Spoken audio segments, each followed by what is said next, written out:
2018년 어느 날 뉴욕 지하철을 타던 시민들은 이상한 광고를 발견했습니다. 벽면에 커다랗게 붙은 선인장 그림. 그런데 이 선인장이 뭔가 묘하게 남성의 특정 부위를 연상시켰죠. 광고 문구는 이랬습니다. 과학 덕분에 발기부전은 선택사항이 될 수 있습니다. 누군가는 웃었고 누군가는 민망해했습니다. 하지만 이 도발적인 광고의 주인공 힘스라는 회사는 정확히 원하던 반응을 얻었습니다. 사람들이 말하기 꺼려하던 주제를 지하철에서 대놓고 이야기하게 만든 겁니다. 그로부터 7년이 지난 지금 이 회사는 발기부전약에서 시작해 비만 치료제 대란의 한복판에 서 있습니다. 주가는 2달러에서 73달러까지 27배 폭등했다가 다시 반토막이 났죠. 대체 무슨 일이 있었던 걸까요? 이 회사를 만든 사람은 앤드류 두둠이라는 팔레스타인계 미국인 청년입니다. 1988년 샌프란시스코에서 태어난 그는 어릴 때부터 좀 특이한 길을 걸었습니다. 두둠의 첫 번째 꿈은 사업가가 아니었습니다. 첼로 연주자였죠. 어머니가 농담처럼 첼로를 뒤집으면 기타처럼 칠 수 있어서 락스타가 될 수 있다고 말한 게 계기였다고 합니다. 물론 그는 첼로를 뒤집지 않았지만 10대 시절 미국과 유럽 전역에서 수백 번의 공연을 했습니다. 심지어 카네기홀 무대에도 섰죠. 하지만 18살이 되었을 때 두둠은 방향을 완전히 틀었습니다. 음악 대신 사업을 선택한 겁니다. 그는 미국 최고의 경영대학원 중 하나인 와튼 스쿨에 입학했습니다. 그런데 여기서 재미있는 사실이 하나 있습니다. 두둠은 와튼을 졸업하지 않았습니다. 중퇴했죠. 대학 시절 그는 랜드포피스라는 비영리 소액대출 플랫폼을 공동 창업했습니다. 중동 지역 소규모 사업가들을 돕는 프로젝트였죠. 이미 그때부터 그는 학위보다 실제 사업에 더 관심이 많았던 겁니다. 대학을 그만둔 후 두둠은 톡박스라는 화상 채팅 스타트업에서 일했습니다. 이 회사가 스페인 통신사 텔레포니카에 매각되면서 두둠에게 새로운 기회가 열렸죠. 2013년 그는 와튼 시절 친구들과 함께 아토믹 랩스라는 회사를 설립합니다. 이건 일반적인 스타트업이 아니었습니다. 스타트업을 만드는 스타트업, 이른바 벤처 스튜디오였죠. 아토믹 랩스의 투자자 명단은 화려했습니다. 페이팔 마피아의 수장, 피터 틸, 넷스케이프 창업자이자 실리콘밸리의 전설 마크 앤드리슨. 이들의 자금과 네트워크를 등에 업고 아토믹은 수십 개의 스타트업을 키워냈습니다. 두둠은 이 시기를 이렇게 회고합니다. 아토믹은 정말 뛰어난 회사를 만들 수 있는지에 대한 실험이었습니다. 8년 동안 10개가 넘는 회사를 세웠고 총 6, 7억 달러 이상을 투자받았습니다. 두둠은 아토믹에서 일하면서 흥미로운 현상을 발견했습니다. 그의 친구들과 동료들 중 상당수가 탈모나 발기부전 같은 문제로 고민하고 있었습니다. 하지만 아무도 병원에 가려 하지 않았죠. 왜였을까요? 창피해서입니다. 의사 선생님, 저 머리가 빠지는데요 라고 말하는 게 부끄러웠던 겁니다. 발기부전은 더했죠. 대부분의 남성들은 차라리 인터넷에서 검증되지 않은 정보를 찾거나 아예 문제를 무시하는 쪽을 택했습니다. 두둠 자신은 다행히 탈모 걱정이 없었습니다. 하지만 그는 이 상황에서 거대한 사업 기회를 봤습니다. 남자들이 창피해서 병원에 못 가는 건강 문제들, 이걸 집에서 편하게 해결할 수 있게 해주면 어떨까? 한 인터뷰에서 그는 이렇게 말했습니다. 건강 문제로 고민하거나 힘들어하는 사람이 있다면 통계적으로 당신은 아마 평범한 겁니다. 우리가 겪는 수치심과 걱정은 거의 모든 사람이 똑같이 겪는 것들입니다. 2017년 11월 두둠은 잭 에이브러햄, 힐러리 콜스와 함께 힘스를 창업했습니다. 처음에는 남성 건강에만 집중했습니다. 회사 이름이 힘스, 즉 그의 것인 이유죠. 힘스의 사업 모델은 단순했습니다. 온라인으로 설문을 작성하면 라이선스를 가진 의사가 검토합니다. 그리고 적절하다고 판단되면 처방전을 발급하고 약은 집으로 배송됩니다. 병원에 갈 필요도 없고 약국에서 민망하게 서 있을 필요도 없습니다. 첫 주에만 100만 달러의 매출을 올렸습니다. 두둠 본인도 이렇게 빠를 줄 몰랐다고 인정했죠. 남자들이 얼마나 이런 서비스를 갈망하고 있었는지 보여주는 숫자였습니다. 힘스가 처음 판매한 제품은 두 가지였습니다. 하나는 실데나필, 비아그라의 제네릭 버전인 발기부전 치료제, 다른 하나는 미녹시딜과 피나스테리드 같은 탈모 치료제였습니다. 여기서 중요한 건 이 약들이 새로운 게 아니라는 점입니다. 이미 수십 년 전부터 존재하던 약들이죠. 힘스가 새롭게 한 건 약 자체가 아니라 약에 접근하는 방식이었습니다. 기존의 비아그라 처방을 받으려면 어떻게 해야 했을까요? 먼저 병원에 예약을 잡습니다. 대기실에서 다른 환자들 사이에 앉아 기다립니다. 의사 앞에서 저 발기가 안 돼요 라고 말해야 합니다. 그리고 처방전을 들고 약국에 가서 또 기다립니다. 힘스는 이 전 과정을 스마트폰 터치 몇 번으로 줄여버렸습니다. 힘스의 성공은 빨랐습니다. 그리고 두둠은 처음부터 더 큰 그림을 그리고 있었습니다. 2020년 와튼 헬스케어 비즈니스 컨퍼런스에서 그는 이렇게 말했죠. 우리는 처음부터 브랜드를 힘스앤허스로 확장할 계획이었습니다. 그래서 회사 이름을 힘스라고 지은 거예요. 2018년 말 예고대로 허스가 출시됐습니다. 여성을 위한 브랜드죠. 피임약, 탈모 치료제, 스킨케어 제품을 판매하기 시작했습니다. 플리반세린이라는 여성용 성기능 개선제도 라인업에 추가됐습니다. 남성의 부끄러운 건강 문제에서 시작해 여성 건강까지 힘스앤허스라는 이름처럼 모두를 위한 플랫폼으로 확장하기 시작한 겁니다. 2019년 1월 힘스는 시리즈 C 투자 라운드에서 1억 달러를 유치했습니다. 기업 가치는 10억 달러. 창업 14개월 만에 유니콘이 된 겁니다. 투자자 명단도 화려했습니다. 피터 틸의 파운더스 펀드, 레드포인트 벤처스, SV 엔젤, 8VC, 매버릭 캐피탈, 실리콘밸리의 네로라 하는 투자자들이 줄을 섰죠. 같은 해 힘스는 영국 시장에도 진출했습니다. 미국 50개 주 전역에서 서비스를 제공하며 이미 200만 건 이상의 원격 의료 상담을 처리했습니다. 그런데 잠깐 여기서 궁금증이 생깁니다. 의사를 직접 만나지 않고 처방을 받는다고? 이게 안전한 걸까요? 비판이 없었던 건 아닙니다. 힘스는 초기에 약의 오프라벨 사용, 즉 허가되지 않은 용도로 약을 권유했다는 비판을 받았습니다. 경쟁사인 넉스는 성장을 위해 안전 기준을 낮췄다는 뉴욕타임스의 조사 기사가 나오기도 했죠. 하지만 힘스는 시스템을 강화했습니다. 월그린의 전 최고 의료 책임자였던 팻 캐롤 박사를 영입해 의료 자문 체계를 구축했습니다. 의사 채용 과정에 필기 시험을 추가해 환자와의 소통 능력을 검증했고 발기부전 치료제 처방 시에는 심혈관 질환 위험과 약물 상호작용을 철저히 스크리닝하도록 했습니다. 캐롤 박사는 이렇게 말했습니다. 새로운 것을 할 때는 투명성, 데이터, 신중함이 필요합니다. 새로운 시장에 진출할 때도 같은 체계적 접근법을 사용할 겁니다. 2020년 전 세계를 뒤흔든 코로나 팬데믹이 터졌습니다. 대부분의 사업에게 재앙이었지만 힘스에게는 의외의 기회가 됐습니다. 사람들이 병원에 가기를 두려워하게 됐거든요. 원격 의료에 대한 저항감이 사라졌습니다. 힘스는 이 기회를 놓치지 않았습니다. 정신건강 서비스를 추가했죠. 우울증, 불안장애 상담과 처방 서비스를 시작했습니다. 심지어 익명그룹 치료 프로그램까지 도입했습니다.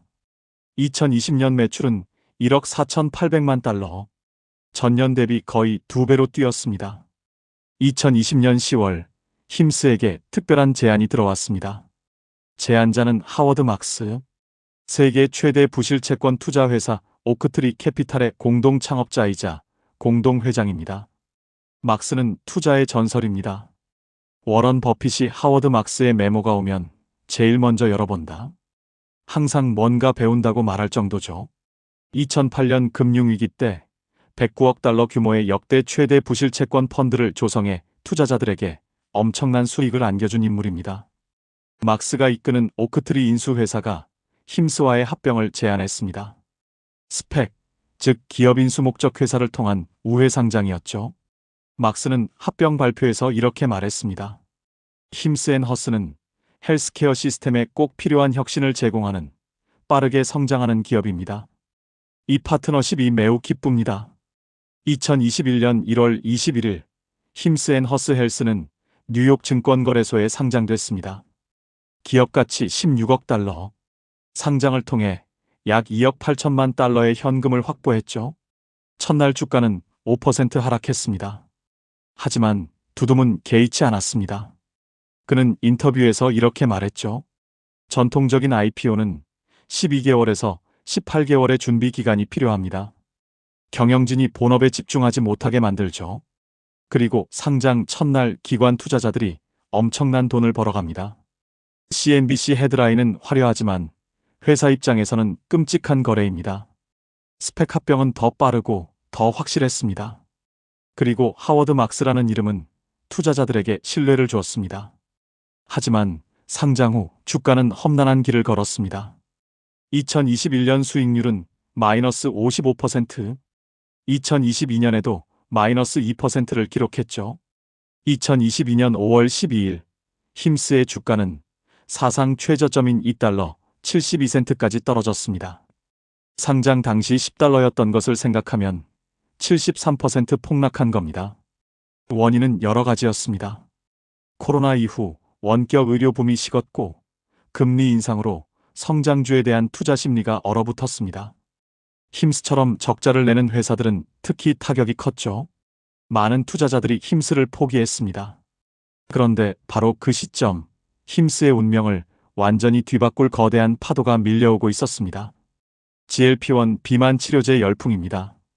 덴마크 제약사 노보노디스크의 위고비, 일라이릴리의 젯바운드, 이 주사 한 방으로 극적인 체중 감량이 가능하다는 소식이 퍼지면서 전 세계가 열광했습니다. 할리우드 스타들이 사용한다는 소문이 돌았고 소셜미디어는 전후 사진으로 넘쳐났죠. 문제는 공급이었습니다.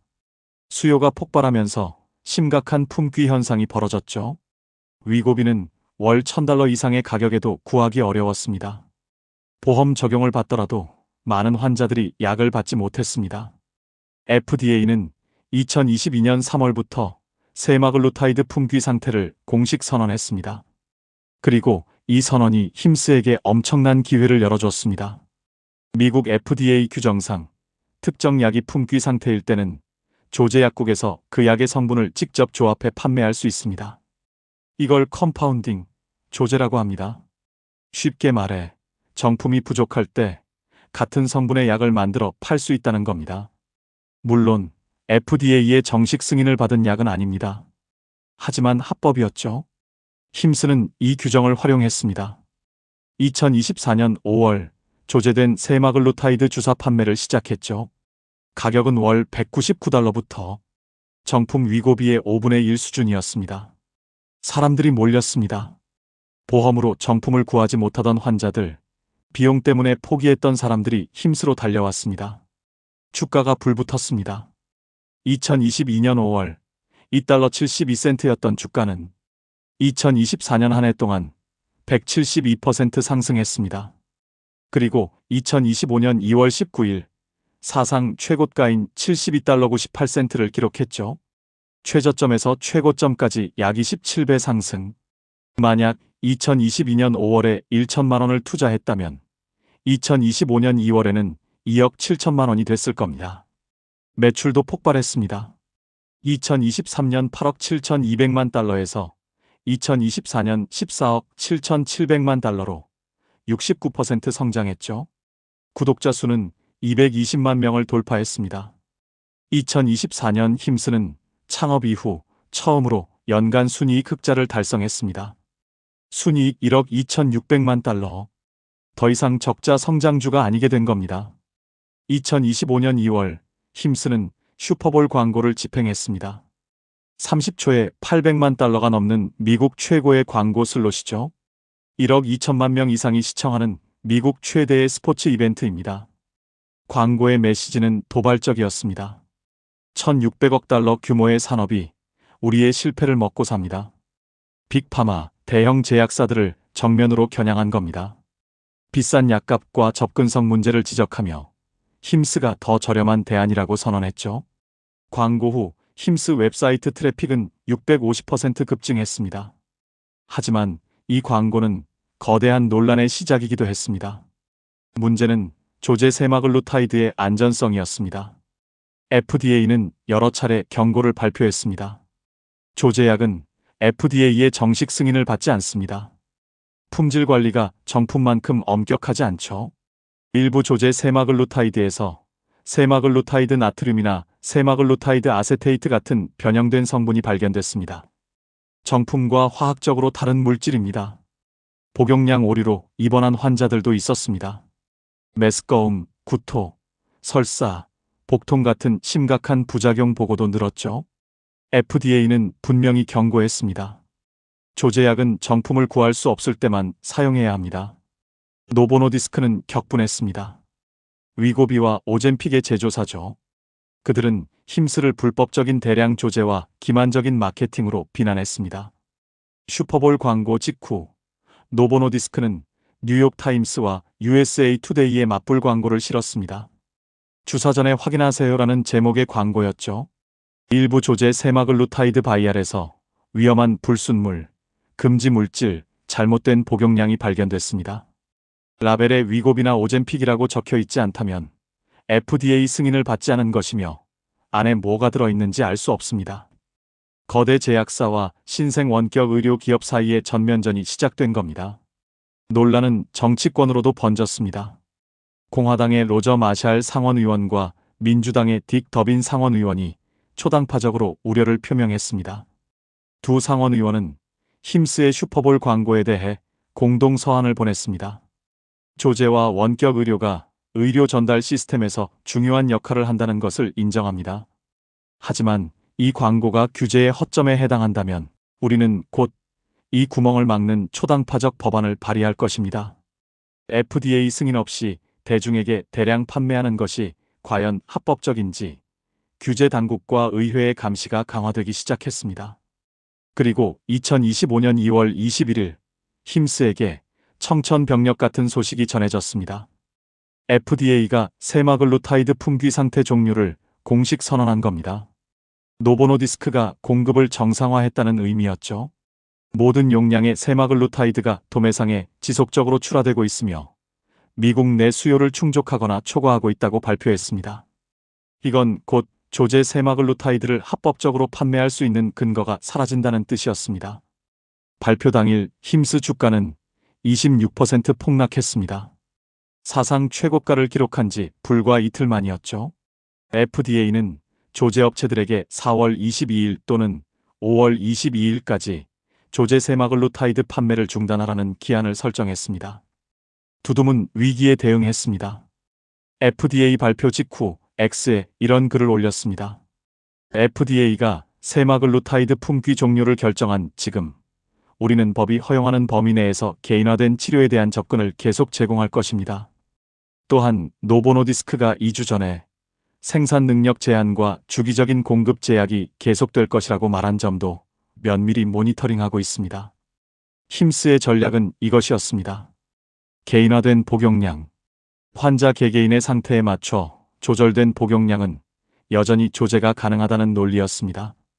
표준 상업 용량의 복제품이 아니라 맞춤형 처방이라는 겁니다. 실적 발표에서 두둠은 말했습니다. 규정이 무엇을 말하는지 우리는 명확히 알고 있습니다. 상업적으로 이용 가능한 복용량의 세마글루타이드를 판매하던 대부분의 업체들은 앞으로 몇 달 내에 판매를 중단할 것으로 예상합니다. 중요한 건 힘스가 체중 감량 사업에만 의존하는 회사가 아니라는 점입니다. 2024년 GLP-1 관련 매출은 약 2억 2,500만 달러. 전체 매출의 약 15% 정도였죠. 힘스의 핵심 사업은 여전히 탈모 치료, 발기부전 치료, 정신건강 서비스입니다. 창업 때부터 해오던 것들이죠. 2025년 3분기 실적을 보면 매출은 약 6억 달러로 전년 동기 대비 49% 성장했습니다. 구독자는 약 250만 명에 달하죠. 조정 EBITDA는 7,800만 달러로 전년 대비 50% 증가했습니다. 회사는 2025년 연간 매출 전망을 23억 3,500만 달러에서 23억 5,500만 달러로 제시했습니다. 전년 대비 약 58에서 59% 성장이죠. 힘스는 계속 진화하고 있습니다. 트라이브 랩스를 인수해 가정용 건강검진 서비스인 힘스 앤 허스 랩스를 출시했습니다. 집에서 혈액 검사를 하고 결과에 따라 맞춤형 건강관리 계획을 받는 서비스죠. 2025년에는 영국 시장에 체중 감량 프로그램을 출시했습니다. 노보노디스크의 위고비와 일라이릴리의 마운자로에 대한 접근을 포함한 서비스입니다. 캐나다에도 진출해 현지 디지털 헬스 기업 라이브웨를 인수했죠. 남성 저테스토스테론 치료, 여성 갱년기 치료 등 새로운 카테고리도 추가하고 있습니다. 회사는 2030년까지 매출 65억 달러, 조정 EBITDA 13억 달러를 목표로 세웠습니다. 현재의 거의 3배 규모입니다. 힘스앤허스의 성공과 논란은 미국 의료 시스템의 근본적인 문제를 드러냅니다. 미국에서 병원에 가는 건 비싸고 복잡하고 불편합니다. 보험이 있어도 약을 못 구하는 경우가 허다하죠. 사람들이 창피한 건강 문제를 방치하게 만드는 구조입니다. 힘스는 이 빈틈을 파고들었습니다. 간편하게, 저렴하게, 집에서 편하게. 이게 그들의 가치 제안이었죠. 문제는 간편함과 안전성 사이의 긴장입니다. FDA 승인 없는 약을 대량으로 판매하는 게 과연 괜찮은 걸까요? 규제를 우회하는 건 혁신일까요? 아니면 위험한 탈법일까요? 이건 힘스만의 문제가 아닙니다. 미국 헬스케어 시스템 전체가 마주한 딜레마입니다.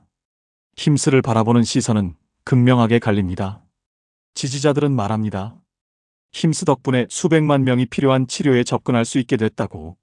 대형 제약사들의 독점과 횡포에 맞서는 혁신 기업이라고. 비판자들은 우려합니다. FDA 승인 없는 약물의 안전성 문제, 의사와의 충분한 상담 없이 처방되는 구조, 부작용이 발생했을 때 누가 책임지는지의 문제. 조제약 업계 단체인 약국조제연합의 CEO 스콧 브루너는 이렇게 말했습니다. 조제약으로 이렇게 많은 환자들이 치료받은 적은 역사상 없었습니다. FDA가 품귀 종료를 선언한 지금 조제 GLP-1 시대는 사실상 막을 내렸습니다. 하지만 이 경험이 미국 의료 시스템에 남긴 질문들은 여전히 유효합니다. 2026년 1월 현재 힘스의 주가는 약 33달러 선에서 거래되고 있습니다. 52주 최고가 73달러에서 반토막 넘게 빠진 셈이죠. 그래도 2022년 최저점 2달러 72센트에 비하면 여전히 12배 이상입니다. 투자자의 관점에서 힘스를 봅시다. 강점은 명확합니다. 2020년 1억 4,800만 달러에서 2024년 14억 7,700만 달러로 4년 만에 매출이 10배가 됐습니다. 흑자 전환에도 성공했죠. 구독 모델이라 고객 유지율이 높고 다양한 카테고리로 확장 중입니다. 리스크도 분명합니다. GLP-1 규제 불확실성, FDA와의 잠재적 충돌, 노보노디스크 같은 대형 제약사와의 법적 분쟁 가능성, 그리고 원격 의료 시장의 경쟁도 치열해지고 있죠. 월가 애널리스트 21명의 평균 목표가는 약 40달러입니다.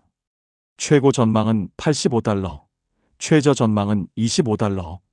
의견이 크게 갈리고 있습니다. 두둠은 여전히 야심찬 비전을 가지고 있습니다. 그는 4조 달러 규모의 미국 헬스케어 시장 중 80%가 앞으로 5에서 10년 내에 힘스앤허스 같은 형태의 서비스로 이동할 것이라고 예측합니다. 과장일 수도 있습니다.